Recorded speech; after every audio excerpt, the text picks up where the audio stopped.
host, I want to take just a couple of minutes to address something. But aside from that, I'm good. By all means, my brother, the floor will be yours. All right. And my rustic brother today, man, out in the elements, Mr. Coleman. The food looked What's going rusty. on, bruh? Oh, no, he didn't say that. The food looks rusty. I mean, No, he between the didn't beard say and the that. hat, I'm like, something's going down. Hey, you at the game, Mm, man?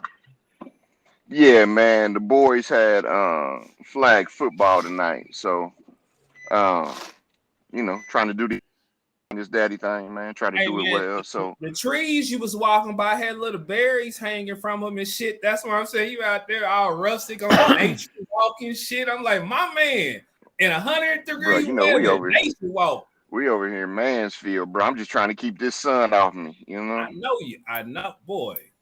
For those of you that don't know, we've had high triple digits. Today was 109. Yesterday was 108. I think 105 a day before that. Yeah. This is Oh, he's something different, y'all. that's Johnny, quick, Yeah, it's wake real. up, man. What's going on with you up there? wake Hey, up. I'm just happy to be here in some cool air. I was out in the heat yet earlier today walking. I wasn't looking so rustic or like Crocodile Dundee or anything, but I'm doing all right. I'm gonna yield my time to this 45-minute dialogue that JP has ready to go. So I'll yield my time. Does the heat All right. have you missing Iceland? Oh, definitely. I bet it. Nah, Hey, y'all hold ain't on, got hold no on, heat, man. Y'all ain't got no damn heat. Shut that shit down. LV, It was LV, nice here today. hold on before we go any further. I'm gonna go ahead and let y'all know. Y'all done cracked y'all last Crocodile Dundee and all these jokes. Now, just because we out in public and I'm out here in the wild a little bit, don't mean I won't come get y'all ass. Y'all keep messing with me. Y'all know I got these jokes. Listen, I'm trying to be the new me. Let me be the new me. Please be the new you, even though it ain't gonna last but a hot minute. All right. Here's what I wanted to talk about. We had some ridiculous and unnecessary nonsense occur on our Facebook page last week and the week before. And there tends to be a pattern on Facebook with people making comments that are just uh, evil and malicious.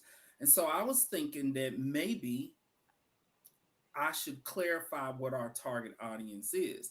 But in thinking about it, I was thinking, well, we we kind of want the show to be open to a broad range of people.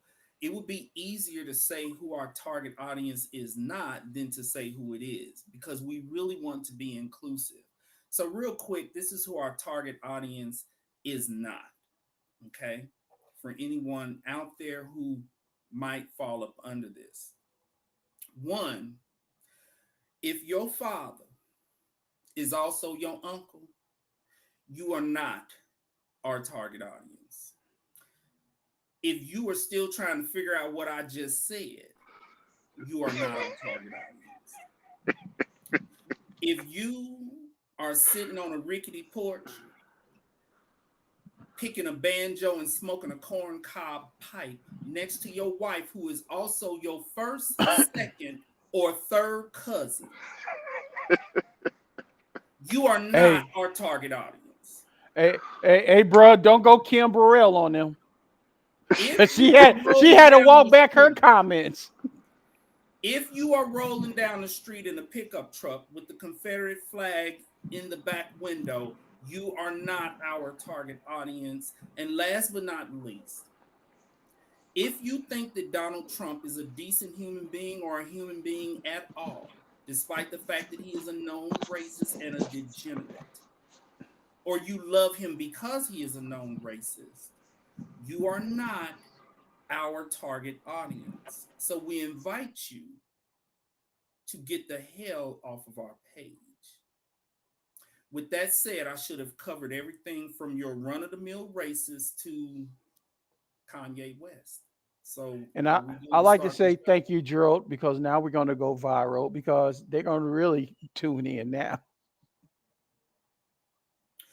This is what I wanted to say on the page, but Johnny Quick, I could tell that you didn't like what I had already said, so you definitely wasn't gonna like this. But I'm gonna say it on this live show. So, LV, you ready to kick this off? We can't hear you. If he if he take his mute off, You we can muted. hear him. Take your mute off. I said say less. See, I didn't want to say nothing. I wanted you to get that nice, eloquent. You were nice and calm. Heart rate didn't change. It was nice, mellow, peaceful message. So it should be, can't say it was a hostile message. You It know, was not. you aren't in control of perception. If you perceive it that way, maybe there's something you haven't interfered with yourself, but that's another thing. But hey, let's say less about that crap and let's get the show on the road, fellas. Tonight for the good, bad, ridiculous is something I saw on social media a few days ago. And after watching it a few times, I think it may have been staged, but it's let me just give you the scenario. So, a young man took his girlfriend out for a birthday, and where the video picks up, they're in the parking lot. There seems to be a disagreement. She's offended that he didn't pay for her friends' meals as well. And the number of friends that she invited to this birthday thing, the number turned out to be a total of 18 people. And he was telling her, I don't mind paying for you, but to pay for 18 people, you must be crazy. I can't do that. So she in turn called him a broke individual, and that she didn't want to be with no broke individual if he couldn't do that for her. Now, I would like to get each of your take if you think that's good, is the situation bad or ridiculous. Not maybe this particular situation, but there is a perception that there are a lot of women out there with that mentality that they would expect you to take them and their girlfriends out for their birthday. And I mean, I can see if you, and this is not you agreeing to it up front, they just all show up and you just supposed to cover the tab. So, Johnny Quick, I'd like to start with you first.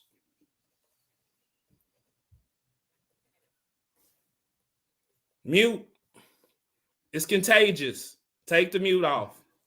Well, I didn't expect you to come to me first. I'm gonna come from it from this angle. I think it's a little ridiculous in this sense because my friends who've hung out with me know when we go out, usually I will cover the tab for everybody at the table, but that's not a regular thing, and so people know not to expect it. Now, when you go out to a birthday gathering, that's something that needs to be planned up front and not something that's surprised on you. Now, the part that I really found ridiculous about this video that you shared, and the part that I found disturbing, the lady said nobody wants a broke N word. And that's the part that really set me back because I'm not willing to cover everybody's meal. Makes me a broke N word because I want to be responsible with my finances, or maybe I ain't got it, but you're actually implying that you're only with me for the material aspect of this relationship. It's not about love. It's not about us building together. It's not about that. It came down to that one comment that kind of made it ridiculous for me. Nobody wants a broke N word. And so that means you're just basically with me to see what you can come up off of and come up and win. And so that's where I take exception. But as far as covering a meal, if that's something I agree to up front, that's no problem. But if we out somewhere and you like, okay, you covering everybody's meal, that's not gonna happen. All right. JP, let me get the clinical version of it real quick before I get the Well, real. well, I thought this was ridiculous. My thoughts were, how is he the broke N word if she got 18 friends at the birthday party who ain't got money to pay for their own damn food? Where they man at? Right. At least she got a man So gonna pay for hers.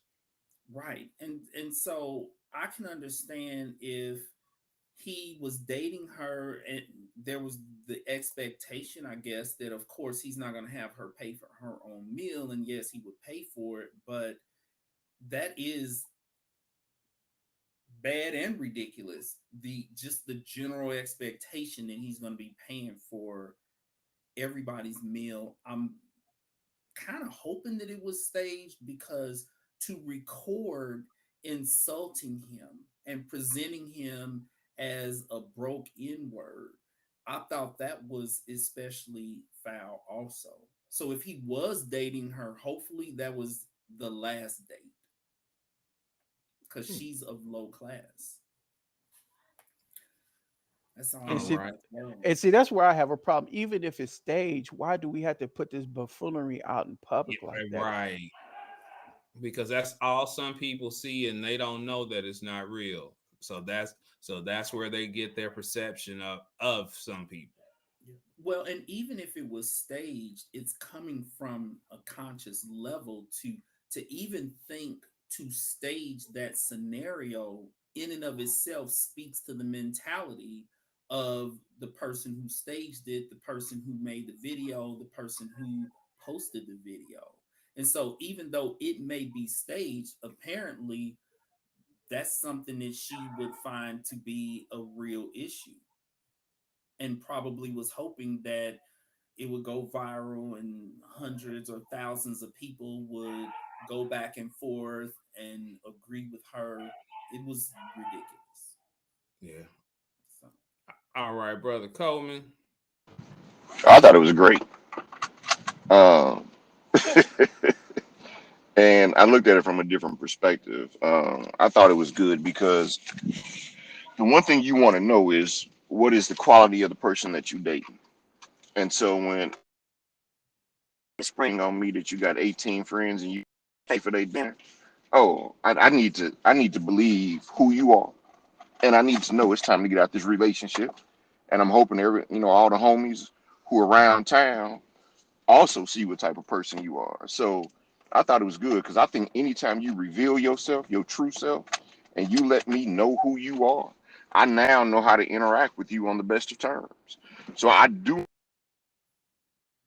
where I'm trying to date or anything else with you because I know the quality of person you are. So one who reveals themselves out there. So now I don't have to waste my time trying to figure out who you are. Phone calls. I don't have to waste the lunches, the breakfast, the dinner. I think it's great. So the fact that she revealed herself to me was good. I would want to know that information going in, and I'm hoping, oh boy, whether it was staged or not, I'm hoping, oh boy, made some real life decisions based on how she interacted with him and treated him. It's time to be out. She's told you who she is. So for me, it was good. Yeah, you're right. Her representative didn't come to the birthday dinner or had one shot too many. Uh, my Exactly. my take on it, I found it utterly ridiculous. To me, the how could she have the unmitigated gall to Uh try to oh, front that man? somebody's using the big words today. Hey, I hate on Stephen A. every now and again, but he cracked me up with them big words though. So hey, shout out to Stephen A. But hey, I mean, to me, and the thing is, there are women that kind of have that mentality. You got to have all this money, or like you go to the club, you got to pay for all that for their girls' drinks and all that. If you can't pay for their girls' drinks too, once again, you a broke N word. That mentality is bad, and we need to get out of that. You know, we all need to wake up on things like that. So it's bad and it's ridiculous in my mind because it really, I say, it really diminishes what we're going to actually transition to with today's topic, uh, uh, today's perspective, which is, we're doing, we as black men, we do what uh, they say that we won't do, and that's take care of our women and take care of our children, being present, not just financially, you know, uh, the four of us are a good example, and we aren't the only ones. We're not unicorns. Y'all don't see no rainbows. If I stand up, you ain't gonna see no rainbows coming out my ass, and you ain't gonna see no horn coming out the top of my head. You know, I'm just I'm just a man who accepts my responsibility, and I do what I have to do. I understand good from bad, bad from wrong. But I would like to get your gentleman's perspective on that, as because you all are examples of doing what they say we don't do as black men. We don't take care of our kids. We don't treat our women well. We cheat on our women. You know, so since uh, two of you all are married, which definitely proves that it's failure, and both of y'all been married so long, I forgot how long. We're gonna start with Johnny Quick first. Caught you again. No, you didn't catch me. I was like, oh, we're gonna start with me, huh? Uh, uh, I have to think about that because the philosophy I have is um, when I tell you I got it, you don't have to worry about the situation. You don't have to worry about anything that's financial, that's security, that's love, that's whatever the case may be. Is when I tell you I got that, that means I got it covered. And that's goes back to when I talked about the grown man experience, but it's a little bit deeper than that because I work with kids. I work with youth. Um, when I'm hanging with my friends or when I'm dating, I make sure to be the role model that I want others to be like. I try to exude that that that image that so much negative narratives exist out there, negative stereotypes exist out there. I try to go above and beyond to make sure I'm the representation, especially with our young black males, because you hear so many stories about the absent black father, but there has been research to show that black men are the ones that are more in the home. You hear this like that video saying that you're pro a broke N word. That tears at me because um, we we have made material. I won't say everyone. I'll say the foundation of relationships seem to be it's based on materialistic instead of based on love, based on religion, based on being evenly yoked. That's probably the better way of saying it. And for me, I strive to make sure that any relationship that we're evenly yoked, where I'm not trying to take advantage of you, you're not trying to take advantage of me. I'm providing a secure environment. So if we're in a relationship, you can know that I got your back and we can build. If it's with our youth, I make sure they know that I'm trying to show you the best way. So when you become an adult, you can go out here and lead others so we can be the best that we can be and change the narratives in our society. Okay. Now let me ask you one question on that, John. When you hear people say stuff like that about what we don't do, other than what you're doing, how do you come to our defense? The way I defend it is I'm a person that deals with facts and I don't deal with conjecture. So when you say, "Oh, well, we don't do that," well, what are you basing this on? Are you basing this on your personal experience? Are you making a general statement? Or what are you basing this on? Because I know too many people that are stepping up and handling business. I'm not the only one. Like you said, we have four African American males here. They are doing it in their household, in their community. Um, I'm connected to other people in the community that I see them doing. Yes, we do have support representation of our community, but we shouldn't let those minorities become the rule instead of being the exception. So we have to start, and I've preached this time in and time again.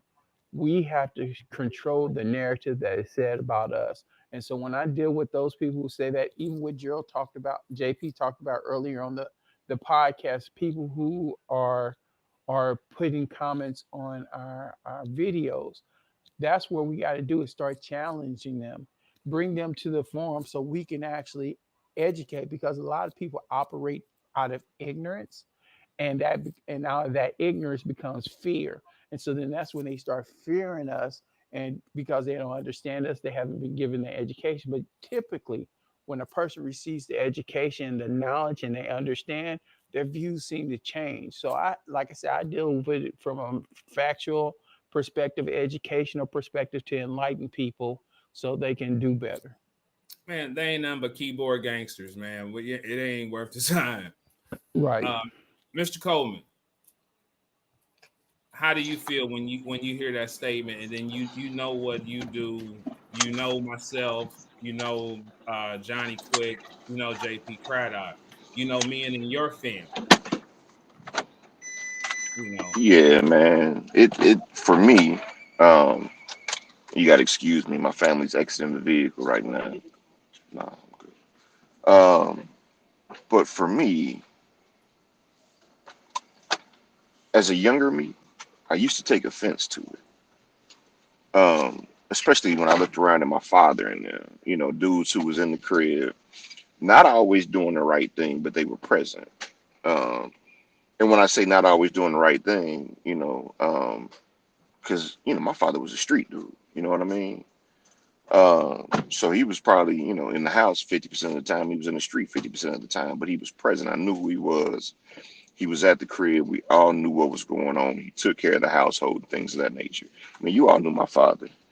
Um, Now, as an adult, I mean, that's why I'm doing this on my phone, because my kids had flag football. They play baseball. They play basketball. If you call up to my kid's school and be like, "Who is William Coleman?" they can tell you, because I am at every parent teacher conference. Even when I was working in New York last year, I attended virtually, because I do not want there to be this misconception that I am not there. The interesting part for me is almost every sport that my kids play and almost every school that they go to, I am interacting with Black fathers when I go up to these student parent conferences, because Black fathers are present. So it goes back to something that we were saying last week, and JP made a comment. He said, when you see a murder on the news, it happened. And I agree with that statement. But because you see it on the news, that does not mean that the only murder that happened that day was in the Black community, or the only murder that happened that day affected people of color. That means that's the one that got covered. And I think there's a narrative that we need to take back. Are there some absent fathers? Yes, there are. Are there some absent fathers in every community? Yes, they are. Should we hold ourselves to a higher standard? Well, I'm holding myself to the standard of being present. I'm not holding myself to the standard of what everybody else is doing, but I also will not live by the narrative. And I think that when we look at ourselves and say, can we hold our community to a higher standard? Well, it's hard to hold somebody to a standard that they don't understand. Can I create a standard? And I try to create that standard in the workplace, as a leader, and all of these things. So now I am giving you something to work towards. The young, another father and I on the baseball team, we have a young mother, single mother, and she drops her son off and says, "I'm gonna leave it up to y'all," because one of the things we told her is, "We got you. We're going to support this young man to help him understand what it's like to be around men." And as we do that, as we reinforce that, we are helping him to develop and understand how men interact, not only with kids, not only with young men, but how we interact with other men, Mhm. right? So Proper I way. don't accept, yeah, I don't accept this whole narrative that as black fathers, we're not present, because I see too many of us doing it. Are there some that are not present? Yes, there are. Should there be a higher standard? I don't know what the standard is. Do we need to take back the narrative? Yes, we do. So I'm not really into this whole black fathers aren't present.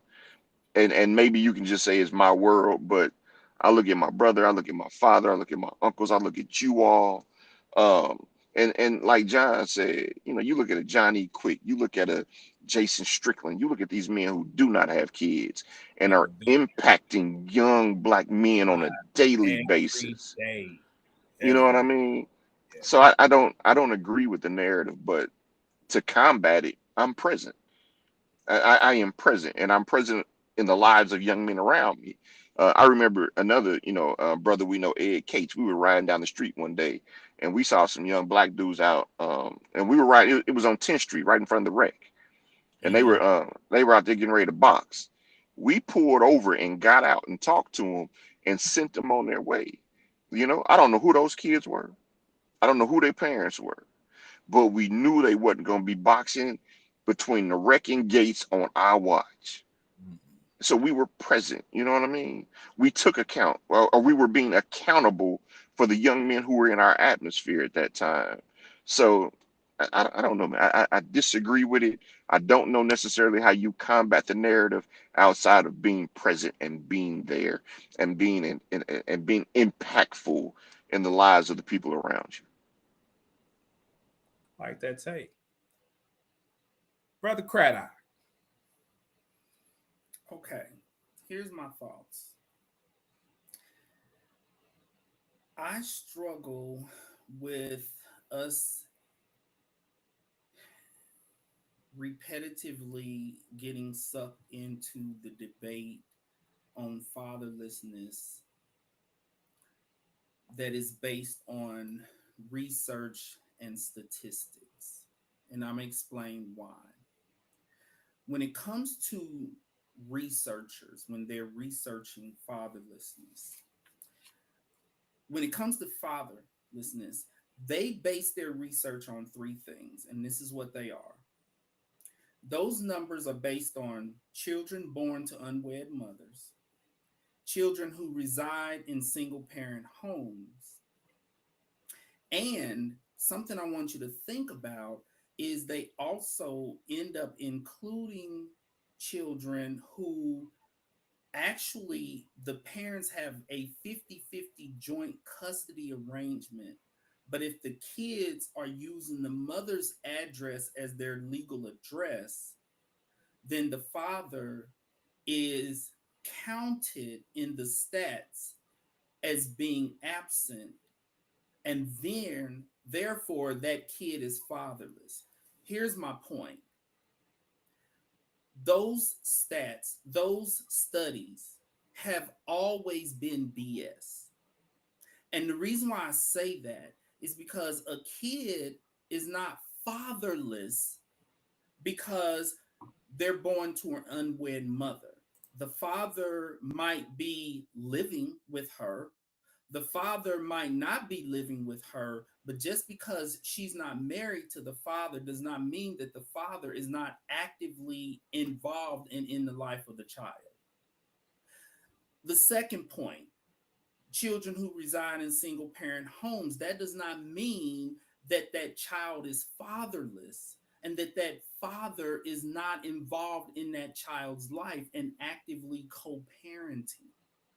Okay, these studies have always been BS. That isn't even what I was talking about last week. So my point is, you know, the studies come out and we as black folks get up in arms because they are saying that basically if a father is absent from the home, then that falls up under the category of fatherlessness, which is not true. Okay. So I Mhm. agree with everything that y'all are saying that it is a misnomer. It is a myth that because the father is not living in the home or married to the mother, that child is fatherless. I agree with that. That wasn't what I was speaking to. Okay. What I was speaking to is the true, actual definition of fatherlessness. That's what I was talking about. I was talking about, and I said this, that I know too many men who do not know their kids. They are not in their kids' lives. So there are no stats that speak to that. They don't do research on that. It's not even something that can be tracked. So when these studies come out about fatherlessness and this percentage of Black kids are fatherless, I want us to already know that those studies are BS, because that does not mean that those fathers are not active and involved in the kids' lives. At the same time, what I was speaking to was the percentage of fathers who do not know their kids, who do not participate in their kids' lives. And yes, I understand that percentage might be as low as 1.5% if it was even measured, which it hasn't been. But what I want us to do, a part of us moving forward as a community is, yes, we need to pat ourselves on the back and be happy about the fact that we know that these researchers and their stats are BS. But at the same time, we can never overlook that there is still room for us to improve in other areas, or in areas where this is something that needs to happen, even if it is 1.5%. Because if 1.5 or 1.8% is a million people, we have to look past like the percentages and look at the numbers. And that's what I'm speaking to. My point is this. I said what I said pertaining to the actual definition of fatherlessness. And I said it based upon the fact that when I worked at the Community Mental Health Center, I managed a caseload of 83 clients for almost 5 years. I saw many children who grow up and age out of the foster care system because their mothers are jacked up and their fathers are jacked up, or truly absent, not absent because they out at home. That's not being absent. They're absent. And these kids grow up in foster care. And so my goal is, in the event that one of those kids should ever see this podcast, I don't want them to feel like I failed to be a voice for them and to speak for them. And when I'm meeting with those kids, I'm not in a position to say to them, you only represent probably 1% of all kids in your position. That's not going to help them. No, and something I want people to think about is, everybody reads these bogus BS research studies that do not even really measure fatherlessness, true fatherlessness. And then everybody is able to go on about their lives like, okay, we found other research that counters that, and da da da da da da da da. And I'm saying we really don't need to defend ourselves on absenteeism, okay, when it comes to fatherhood, because yes, the fathers are present whether they live in the home or not. I would rather we focus on the area where there is room for improvement. That's all I'm saying. And as a person who I actually work with the faces behind the numbers, and most people are not in that position. And so I have to be a voice to the faces behind the numbers, those children, or those mothers who are trying to raise a child who is struggling with attachment disorder and abandonment issues because of a father who is actually truly absent. And those male fathers that I see in therapy who I have to confront them on this. I'm talking about fathers who I know who do not know their kids. I'm talking about fathers who statistically in the bogus studies, they're coming up on the right side because they live in the house with their wife and with their kids, but the kids that they've made outside of the marriage behind their wives' back, that they do not participate and father them because they made them behind their wife's back. I'm talking about them. I'm not talking about these bullshit studies. We all know that they're bogus. And But so see, it may be the smallest amount, but we still have to speak to that. That's what I'm saying. Well, right, and I don't disagree with that. I'm sorry, LV. Let me back up. Go ahead, LV. well, I mean, we're starting to, run a little bit out of time, so I was just going to bring it up. I agree with what he's saying on the as far as the studies, and I wasn't basing that question off of the studies. I guess maybe I should have rephrased the question because it was basically off of a personal experience. As you all know, I received custody of my now 13-year-old daughter when she was 3 years old. Okay. At the time that I took custody of her, when people that I worked with, whether they be black, white, Hispanic, Asian, Latino, whatever, when they would hear the story of how, no, I wasn't in my daughter's life in the beginning because there was a question on paternity. I still hold responsibility that I should have found out sooner, but I didn't.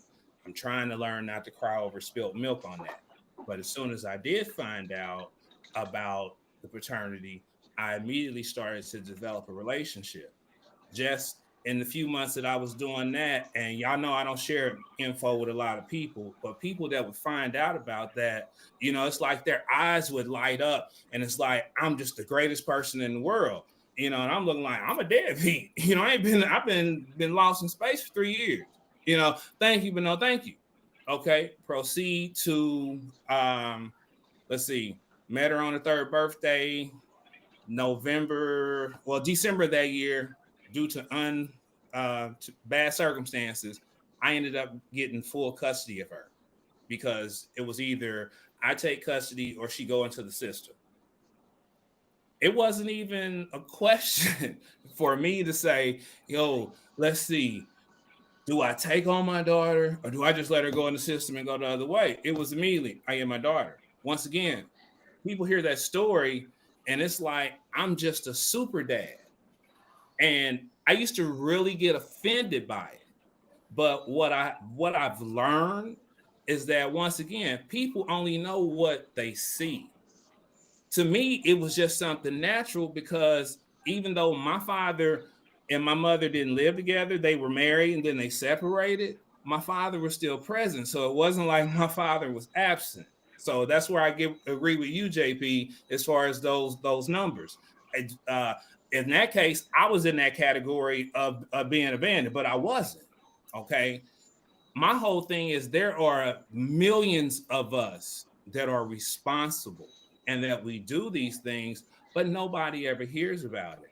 And it's due to sometimes it's the mothers who, for some reason or another, may be bitter because they cannot be with that man anymore, or maybe he hurt them and that's why they're not together.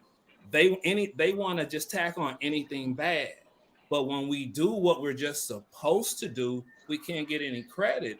And then you have someone who's never been exposed to that, they just don't understand. And then when people will start to talk to me and I talk about all my friends and the majority of my family members do the same thing that I do. If the same situation would have came up, they wouldn't have thought twice about it either. It's not like you don't have an option. So it's like it needs to be seen that, and it doesn't have anything to do with how much money you make as far as you stepping up being present in your child's life. You know, that's just part of you. That's your responsibility. That's what's a part of being a man. That's what's a part of being a responsible individual. You know, we all make mistakes, but you have to accept the responsibilities for your actions. You have to hold yourself accountable. And in my eyes, I love my daughter to death. Don't get me wrong, but that was my obligation. You know, hell, Mm. I really wanted to get full custody when I found out about her, but I didn't want to just tear her away from her mother. And here I come, been nowhere in 3 years, you know. But I did everything I could to build up my relationship with her, which worked out in my favor. You know, now that's my best friend. You know, Yeah. So I know for me, it might be a little different. I want to speak to a little bit of JP's point as well. For me, I prayed for my sons. You know what I mean? I prayed to have sons. So being involved with them, uh, when you talk about obligation, LV, it's part of my spiritual makeup. From the standpoint of, it's like, I go to the Potter's house. I live in Dallas. Um, and Bishop always talks about a covenant between you and, you and God. And I prayed for this. And so I entered into a covenant to be involved with my kids. Now, JP, one of the things that you spoke to, and I had a conversation with LV about this. I said, JP speaks from a different place. He speaks from the place of the victim, right? mhm. So, and it's something that you just said. You're in there dealing with the people who are going through the trauma of having absent fathers and things of that nature. So, your viewpoint is going to be different. And I value that viewpoint because I think it's something that needs to be heard. At the same time, if somebody listened to pieces of your viewpoint, because by no means are they wrong, but if you heard pieces of your viewpoint, you could take out that the narrative would almost be true that black men are People not think about involved. it. Right. Although that is not what you're saying, you're Man, at speaking on all. behalf of the victim, right? How do we connect that? How do we connect that Gerald is a therapist and he speaks on behalf of the victim, and there are millions of black men or millions of men in general Right. that are in the home? And that was the other piece, is that no matter what community, I was listening to a morning show this morning, and they had a paternity attorney in there, and there were people of every race calling in talking about my boyfriend's a deadbeat and all these different things. How do we speak to that without demonizing the men who are doing it and doing it well? And on a side note, before you answer that, my sister Sharna, who actually knows you outside of the alpha male perspective, says she like you better when you drinking. So go have a drink. So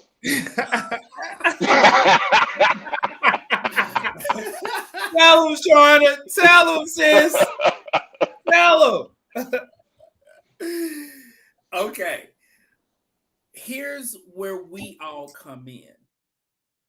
And y'all probably haven't noticed this, but sometimes I will intentionally choose topics that I know that we are going to end up having a debate about. My answer to Coleman's question is we do a good job of covering all sides and all the bases. You see? And so, yes, in answering your question, this podcast, we're going to cover all the bases. I already know that you all are going to cover the side that attacks the myth and the negative stereotyping, et cetera, et cetera, et cetera. And so our listeners who are needing to hear that are going to get to hear that. At the same time, our listeners who are children who have experienced the actual definition of fatherlessness and those mothers who are trying to help them cope with that are going to hear my perspective. So they're not going to walk away feeling like I wasn't represented. Nobody spoke up for me. I just watched a podcast and all I'm hearing about is how wonderful it is in the Black community and all fathers are present. And I grew up in foster care with hundreds of other kids, and that's not true. Why didn't somebody lend a voice to me? And so that's why sometimes, not just with this topic, but I will intentionally choose topics that we're going to debate, and all of us are going to speak to a different segment of the population because that's what we're supposed to do. And if it is at all possible for us to cover all the bases, I want us to do that or cover as many bases as we can. And so you're right, Coleman. I am going to present a perspective because I have to speak for the victims. Because I do have clients and people who watch our show and they're like, thank you for saying what you said. Well, yeah, because I'm a therapist and I deal with it. At the same time, I have people who appreciate that you all are presenting the other side of it. And the vast majority of Black men, yes, are there and they are present. They may not live in the home, and they don't have to live in the home to be a present father. That's true. And I guess so that piece needs to be presented, but we got to cover the other angles as well. On a quick little side note, here's something I want to talk about as far as, now these are good stats, okay? Oh, here goes Drill with these stats. Real quick. And this was reported in Newsweek. Okay. Among fathers who live with their children, Black fathers, 70% were most likely to have bathed, dressed, diapered, or helped their children use the toilet every day compared to white fathers, which were at 60%, and Hispanic fathers, which were landing at 45%. And Newsweek got this from the CDC. Also, more Black fathers than white fathers took their children to and from activities every day and helped their kids with homework every day. So I think that's the one I quoted several times. That is the majority of Black fathers. And I'm glad that we strike a balance and y'all are speaking to that while I'm speaking to that small minority whose kids are growing up in damn foster care. Yeah, but you know what? Well, the thing is, I just wanted to be seen that the positive Black fathers come in all arrays. Because, like I said, you know, in all essence, I'm urban, like this shirt say, born and raised. That's me. That's my core. And it was in my core learning there to take care of my family and have that responsibility. And that's what we have gotten away from because of, I mean, not to discredit those that have to suffer that. But that's small, minute. Like they say, it only takes one rotten apple to ruin the barrel. And that's what we got to get away from because that's what's publicized. People need to see everyday people like me, like William, like John, like you, JP. We do this. Well, yeah, you see the few, but there are many like us. And the more you see that look like me, 9 times out of 10, he doing the same damn thing I'm doing. And I guess the part that I'm representing is the father figure, because like the three of you, I do not have biological kids. And so I'm present in some kids' life who father may still be there, but I make sure that they had the father figure. But I'm gonna drop this little nugget on you that, and I'm probably not gonna have any kids, but my father was the only child. His parents were only children. If I do not have any kids, his whole family dies off. Hey, okay, ladies, we need some fertile ladies. Here we go. Better get somebody. We need some fertile ladies out here. Oh, here we go. Oh, it would be a crime. It would be a crime to let this lineage stop with this man and the knowledge that he has. He has to pass That's this. exactly not where I was going with that. Johnny But okay. Quick, He you has to gonna be pass getting this on. hit up. He has to pass this on. Now, I know we But you run know, short on. let's speak about John. Campaign. We need I to start a wanna talk campaign. about- Hey. Let's speak about John real quick though. Oh, here we Real go. quick, because I want to make sure we expand on what he just said, because I think he limits his impact to this father figure piece. So what John is actually representing is Wyandotte County in its finest. I remember when I used to get home and my father would be like, "What was you doing on Quindurl?" Because somebody had seen me riding, walking. They had seen me and they had already made the call, because we always talk about how it takes a village to raise our children. So John is a representative of what we county at its finest. He is the village. He is those people. I remember I had a teacher at school, Miss Williamson, and she went to our church. I was talking in class one time, and she grabbed me by my ear, put me up under her desk, and kicked me. And then when we got to church on Sunday, told my father, "Did William tell you that I had to kick him up under my desk?" And I got in trouble again when I got home. I'm like, dude, she was abusive. She kicked me up under the desk. Well, my father didn't want to hear that, because he was like, "No, dog, the community has spoken. You got out of pocket. She did what she needed to do. And because you got out of pocket, it makes it look like you were not raised right. So in representation of myself, of your grandmother, you got to take this next beat down." So John, you are representing what we all hope that our kids have. And that's why I say, when we get these young kids, on baseball, basketball teams, and we tell the single mother, "No, we got him. We gonna be here. He gonna get what he need while he's in this, in this building, on this field." Is because it's that community that we're trying to bring back and make sure it's represented. So it's not just this, you know, mentor piece. That is the community. That is what we need. That's how we were raised. Right. And we all look back and Think say the back to way when I we used were to coach. raised. I used to live in Kansas City. Yeah, I didn't have kids then, bro. exactly. And I took the team from 5-6 doing flag all the way until they was like 9 and 10 every year, plus working and going to school to finish my degree. I could have been studying or doing some other felonious things, but I chose to spend it with them kids, man. And that, and, You and was all probably of doing the they felonious black things men. too, but yeah, you spent time with the kids. No, You know, never. I want to Never. speak on the father figure piece also, because what I always explain to kids is a father is the person who is stepping forward and being a father.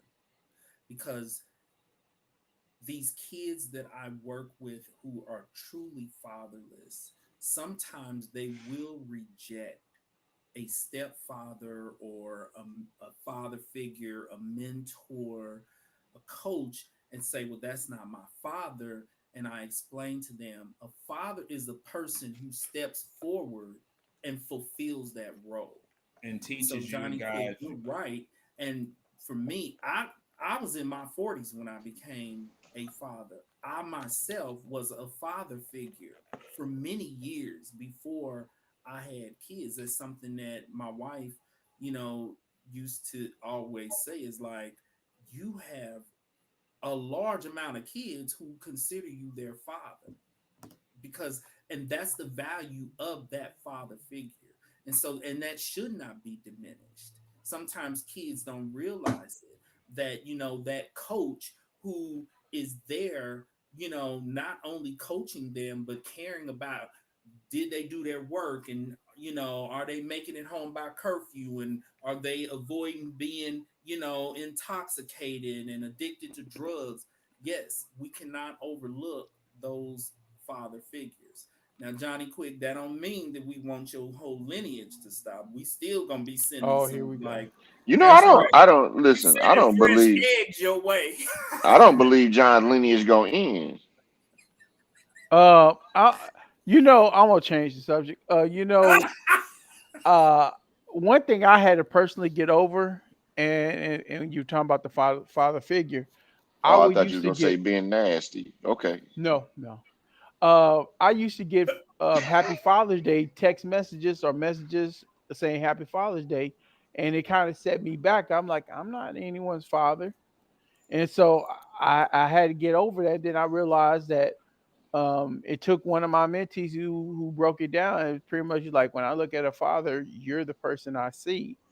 And then I had to accept, I'm like, well, I've had an impact on a few kids, that I need to accept the responsibility that they've bestowed on me, and accept that and keep it moving, instead of being like, I'm not sure why you're wishing me a happy Father's Day. So even within myself, I had to grow. You say that because I look at my brother. My brother's name is Clarence Lee. Um, when my father passed away, that was a struggle for me. And I'm a type A personality, and I'm hard to deal with. When I believe in some shit, it's done. Hmm. I believe in it. I go all out. You know what I mean? I'm hard to deal with. Um, but my brother's like, yo, D, pull it together, dog. You know. So although he's my brother, he's a father figure because he's one of the people that takes time to actually try to guide me. You know, I mean, career wise, and it's various aspects of my life that he impacts with brotherly love, but as a father figure, because he don't talk to me like this might be good. He talks to me in a way that he knows is going to be impactful, and he like, yo, dog, you out of pocket. Same way with Gerald, you know. Me and JP, I mean, we've been friends for years, and LV and John, I would say even when I get out of pocket, are y'all gonna speak on it? And you will. Even when I was in the hospital back in 2017, I couldn't use my phone. I,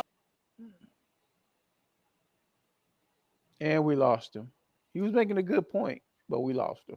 He was about to. Yeah, because we was gonna wrap He was up making a after good he point. finished. Yeah, because I know exactly where he was going with the 2017. Me He's and in you the both, car. JP. We know where he's going with that one.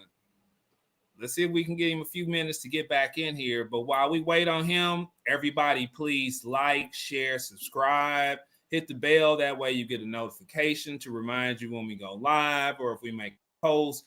Because slowly but surely we're going to start having activity on the page, daily, hopefully multiple things daily. We want to know your opinions, your viewpoints on different What is things. your perspective?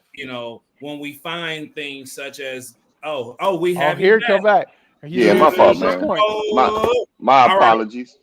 Yeah, but Gerald popped up in the hospital and was like, "Hey, wasn't nobody returning my calls, and I need to know what's going on." When my kids have baseball games, if I'm out of town, gonna pop up. So although these are my friends and my brothers, they will do fatherly things because it's in their nature to do those things. We have to be strong enough as individuals to be like, is this my friend or my father? But regardless of what role they're playing, we have to get back to the intent. Because Gerald will tell Right. you, me and him disagree about a lot of stuff. But Gerald, no, he go down to the ballpark to fight this weekend. I'm gonna be there fighting with him because my disagreement, yeah, because my disagreement is not about a negative intent because I know he means well. I know Mhm. he means me well. So I think that father figure thing, it is much broader than we give it credit for. And it weaves and it bobs because it has different impacts in our lives. But I think we have to be cognizant of the roles that people play and the roles that we play, and also bringing that back to the community itself. All right. I love the way you summed that up, bro. It looks like we running a little close on time. But once again, everybody, this has been a wonderful discussion. And just open your eyes. Every time it's negative doesn't mean that it's actually as negative as what it may appear on the surface. Get to know the actual total situation. Like you say, it's always three sides to a story: his side, her side, and the motherfucking truth. Like, share, subscribe, hit that bell. Hey, turn 52 over the weekend, boy. Hey. They say Yeah, I that was going like to say. crack. I was going to say you didn't even feel on yourself this show. There you go.